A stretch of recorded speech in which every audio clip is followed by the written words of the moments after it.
Sejujurnya saya capek, saya lelah, saya udah berusaha sejauh ini sudah setahun lamanya, saya sudah memberikan bukti-bukti dan juga saya sudah kooperatif dipanggil, dimintai keterangannya oleh polisi beberapa kali. Tapi terlapor Christopher Stefanus Budianto ini sampai saat ini meskipun statusnya sudah naik menjadi tersangka, tapi sama sekali belum dimintai keterangan.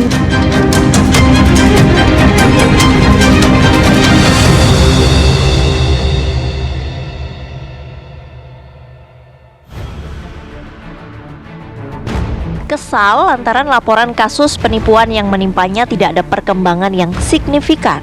Jessica Iskandar kembali mengunggah foto Kapolri Listio Sigit dan pasang tagar percuma lapor polisi di akun Instagram pribadinya Ini Jedar pada 22 Agustus 2023 yang lalu.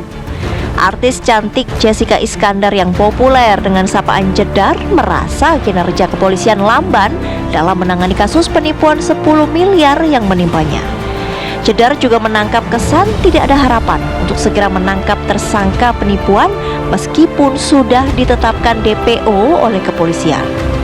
Sebelumnya pada tanggal 3 dan 5 Juni 2023, Jedar juga pernah membuat surat pengaduan secara terbuka di akun Instagramnya kepada Presiden Jokowi dan Kapolri Jenderal Polisi Listio Sigit Prabowo.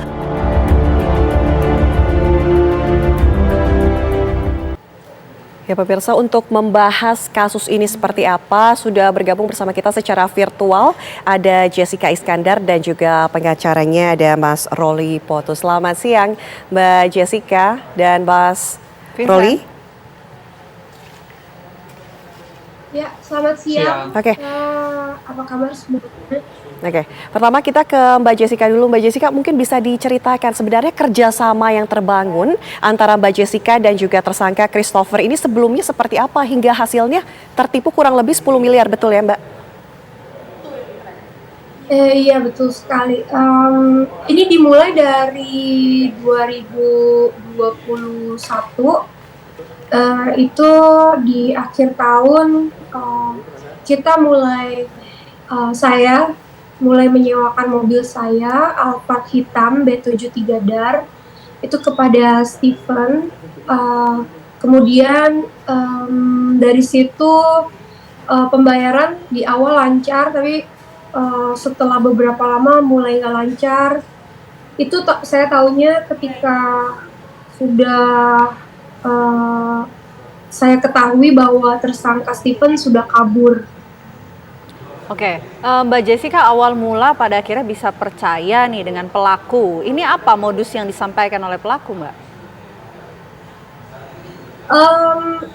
Bahwa pelaku mengenalkan diri sebagai pebisnis dan sebagai pribadi yang kompeten, kenal banyak institusi, banyak kenal polisi, banyak kenal pejabat-pejabat. Jadi memberikan rasa kepercayaan yang terbangun ketika mengenal tersangka CSB ini. Oke, Mbak Jessica, tapi kita tahu dulu sempat curhat juga ke Pak Presiden Jokowi mengenai kasus ini. Kemudian apa yang melatar belakangi akhirnya kembali curhat ke Pak Kapolri, ini seperti apa? Begini, karena saya sebagai korban, saya merasa kecewa karena prosesnya begitu lamban. Namun saya tetap dalam diri saya tetap optimis, saya tetap berusaha meskipun yang saya rasa tidak ada progres pasti yang terjadi gitu. Padahal saya sudah melaksanakan segala sesuatunya seperti membuat laporan, bolak-balik memberikan keterangan, bukti-bukti telah saya lakukan. Tapi semua proses itu saat ini sepertinya saya rasa ngambang begitu aja. Oke, Mbak Jessica, ini kan saya lihat sempat juga lagi-lagi memposting surat aduan ke Kapolri. Dan rasa-rasanya juga dari postingan Mbak Jessica ini terlihat sudah cukup lelah mengenai adanya proses hukum yang tengah berjalan. Boleh diceritakan nggak sih Mbak, perkembangannya seperti apa penanganan dari kasus Mbak Jessica sampai dengan saat ini Mbak? Mungkin perkembangannya bisa dijelaskan langsung sama pengacara saya ya, Bang Roli. Tapi mungkin dari sisi Mbak Jessica bisa ceritakan dulu kenapa rasa-rasanya ini lagi-lagi curhat ke media sosial dan sempat mencantumkan juga surat aduan kepada Kapolri, Mbak. Ya karena balik lagi saya merasa kecewa dengan prosesnya yang begitu lamban dan mengambang. Yang saya tahu kan negara saya, Indonesia ini negara hukum, dan saya sebagai korban merasa butuh kepastian, saya butuh jawaban. Karena saya nggak mungkin bisa bergerak sendiri, karena saya percaya hukum di Indonesia tetap bisa ditegakkan. Oke. Tadi Mbak Jessica juga sudah katakan ada usaha-usaha yang dilakukannya untuk mengupdate begitu ya kasus ini seperti apa. Mungkin kita ke Mas Ruli. Mas Ruli, kalau misalnya kita melihat kasus ini dan informasi yang Anda dapatkan, ini perkembangannya sudah sejauh apa? Betul sudah DPO ya, Christopher ini? Ya, jadi terakhir kami berkoordinasi dengan tim penyidik dari Subdit Ranmor ya, Polda Metro Jaya. Karena kan laporan polisi kami kan di Polda Metro Jaya bagaimanapun, jadi kita mengawal kasus yang ada di Polda Metro. Terakhir itu mau diterbitkan red notice, memohon kepada Divhubinter, Divisi Hubungan Internasional Polri. Cuman memang SP2HP, surat perkembangan hasil penyidikan yang terakhir kami terima, yang dikirimkan kepada redaksional alamat kami, hanya mengenai pemberitahuan penetapan tersangka. Kan begitu. Jadi Christopher Stefanus Budianto sudah ditetapkan tersangka, terus kemudian karena ada dugaan dia ada di luar negeri, maka menurut prosedur itu kan harus diajukan kepada Divhubinter permohonan untuk penerbitan red notice. Tetapi bagaimana mengenai tindak lanjut red notice tersebut, kami belum menerima SP2HP lanjutan. Fakta yang kami dapatkan sampai saat ini seperti itu. Oke. Sampai saat ini baru informasi seputar itu yang didapatkan oleh tim kuasa hukum. Tapi kalau bicara soal keberadaan dari pelaku ini, apakah memang pihak kepolisian juga sudah memberikan informasi? Untuk masalah keberadaan si tersangka ini ada di mana, kami belum mendapat informasi. Karena kan nanti itu kan dari rangkaian tindakan penyidik ya. Sebagaimana kami pun mengetahui dalam opsporing itu kan tertutup dalam pemeriksaan perkara pidana. Tetapi ya di sini makanya klien kami ini kan membutuhkan kepastian hukum, membutuhkan informasi bagaimana kelanjutan perkara yang telah ia laporkan. Dan di sini pun kami sebagai kuasa hukumnya, kami terus mengawal, bahkan kami terus meminta informasi kepada penyidik, kami bersurat. Bahkan terakhir pun kan kami sempat juga kan mengajukan ini aduan di Propam Polda Bali juga kan berkaitan ada objek barang milik kami yang dilakukan penyitaan di Polda Bali. Nah disinilah makanya kenapa klien kami Bu Jessica Iskandar terus ingin menanyakan atau mengejar bagaimana ini status perkara saya. Nah, karena kita meyakini sebagaimana SP2HP terakhir sudah ditetapkan tersangka, ya tersangka harusnya segera dapat dilakukan penangkapan, dapat dilakukan penahanan, harusnya kan begitu. Cuman kita tahu memang fakta dia ada di luar negeri. Dan kita masih menunggu SP2HP itu. Sampai sekarang pun kita belum menerima surat pemberitahuan perkembangan hasil penyidikannya bagaimana berkaitan dengan Divhubinter ya. Ada informasi yang beredar bahwa sang tersangka saat ini berada di Singapura, itu betul atau tidak? Saya tidak berani berandai-andai karena kita kalau bicara melalui data, ya itu kan kita nggak terima data pastinya dari mana. Kalaupun misalnya penyidik memperoleh itu dari keimigrasian atau bagaimana, itu boleh ditanyakan ke penyidik karena kami menghargai itu rangkaian penyidikan. Tetapi satu yang kami terus kawal di sini ya kami meminta kepastian hukum terhadap laporan polisi kami sebagaimana terlapor itu sudah berstatus tersangka dan terhadap pasal 372 KUHP dapat dikenakan penahanan kan begitu. Itu kan dikecualikan di ancaman di bawah 5 tahun tetapi dapat dilakukan penahanan. Itu yang terus kami kawal gitu. Oke, saya mau kembali menyapa Mbak Jessica. Mbak Jessica ini dalam postingan Mbak Jessica di sosial media ini juga menyantumkan ada tagar percuma lapor polisi. Apa Mbak alasan dari menggunakan tagar tersebut? Pastinya saya sebagai warga negara Indonesia dan di sini saya kan sebagai korban penipuan 10 miliar dengan segala upaya yang sudah saya lakukan selama ini, lapor polisi. Saya udah bolak-balik waktu saya masih tinggal di Bali, saya bolak-balik Jakarta Bali berkali-kali untuk memberikan laporan, bolak-balik memberikan bukti, memenuhi panggilan polisi.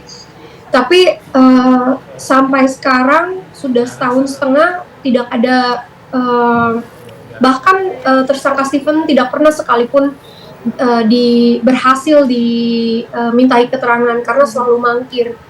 Jadi saya berpikir bahwa kenapa tersangka CSB ini begitu kuat dan begitu kebal hukum gitu. apa polisi sebegitu lemahnya dengan tersangka CSB bisa mangkir dari panggilan polisi seperti ini berkali-kali.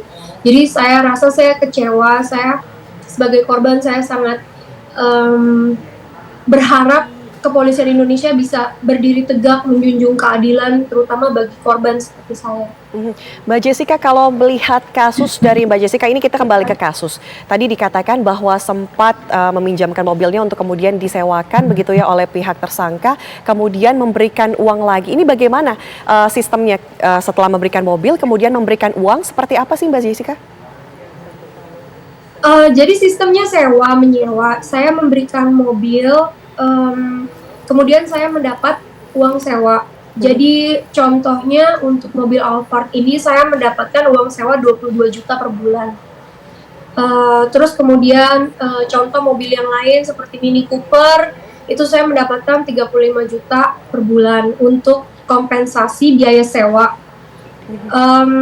Kemudian dengan mobil-mobil yang lain juga sama seperti itu. Jadi saya tidak pernah saya punya kontrak dengan tersangka CSB, tapi di kontrak tersebut hanya sewa menyewa. Tapi tanpa sepengetahuan saya, tersangka CSB itu menjual mobil saya kepada orang lain, gitu. Oke. Jadi saya nggak tahu motifnya dia. Oke. Lantas ada berapa mobil kemudian yang sudah diserahkan ke pihak CSB ini? Total ada 11 mobil. 11 mobil dengan total kerugian artinya mencapai 10 miliar itu? Iya, betul. Nah, dengan uang yang kemudian disetorkan ke pihak CSB ini katanya digunakan untuk apa sebelumnya? Uang yang saya dapat atau saya yang berikan? Mbak Jessica setorkan ke CSB? Oh, itu untuk membeli mobil. Oh, setelah menyerahkan 11 mobil ini, kemudian pihak Christopher ini meminta lagi uang untuk kemudian membeli mobil baru. Bukan Kak, jadi mereka tuh beli mobil barengan. Jadi dia yang nyari mobil, lalu istri saya yang memberikan dia uang untuk membeli mobil tersebut, kayak gitu. Oke, Mbak Jessica, ini kan saya mau singgung lagi soal postingan lah yang Mbak Jessica sampaikan sambil juga memasang foto Kapolri. Apakah memang ada tujuan lain seputus asa itukah? Kalau sebelumnya juga kita sudah sempat berbincang juga ya dengan Mbak Jessica di kesempatan beberapa waktu lalu. Adakah juga perkembangan yang signifikan yang Mbak Jessica lihat dari penanganan kasus ini, Mbak? Kalau saya pribadi, kenapa saya kembali lagi memposting? Sejujurnya saya, meskipun saya optimis, saya percaya hukum di Indonesia bisa ditegakkan, tapi saya pribadi saya kecewa dan saya merasa prosesnya begitu lamban, tidak ada kabar dan kayak seperti seolah-olah mengambang begitu saja gitu. Jadi saya juga bingung saya harus berbuat apa. Dan saya juga nggak tahu saya harus kemana lagi, saya harus mengadu, saya harus melapor, itu saya juga bingung gitu. Jadi ya yang saya punya sosial media ya saya luapkan di situ. Oke, tapi dengan adanya memposting postingan tersebut harapannya bisa dinotis oleh Kapolri dan juga pihak kepolisian lainnya agar segera menyelesaikan masalah ini dengan cepat ya Mbak, itu yang diharapkan. Iya, pastinya saya berharap seperti itu, apalagi mobil saya Alphard hitam B73 Dar dan Mini Cooper itu sebenarnya sudah ada di Kapolda Bali. Jadi saya ingin sekali kalau gimana caranya saya setidaknya bisa mendapatkan mobil saya kembali dari Polda Bali karena ditahan Polda Bali dan dipinjam gunakan kepada orang lain. Mbak Jessica, mungkin itu artinya suatu bentuk keputusasaan begitu ya. Mungkin kalau bisa di-share juga kepada masyarakat agar tidak terjebak dengan kasus yang sama. Modus yang digunakan pelaku ini yang Mbak Jessica terima ini seperti apa?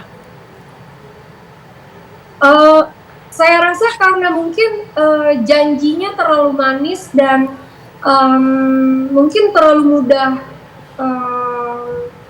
percaya kah? Sistem uang yang diberikan terlalu mudah gitu.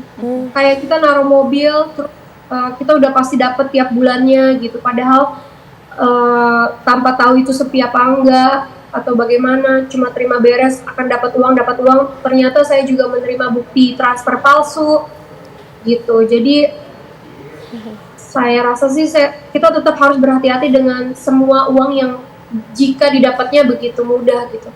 Didapatkan begitu mudah, tapi kan Mbak Jessica juga mengeluarkan modal. Nah, ketika sudah mengeluarkan mobil-mobil tersebut, bulan-bulan pertama kan ini Mbak Jessica katakan bahwa uangnya mengalir lancar begitu ya, pemasukannya dari seperti mobil Arfad 22 juta per bulan. Ini setelah berapa bulan kemudian mulai terlihat tidak jelas lagi aliran dana yang harusnya masuk begitu?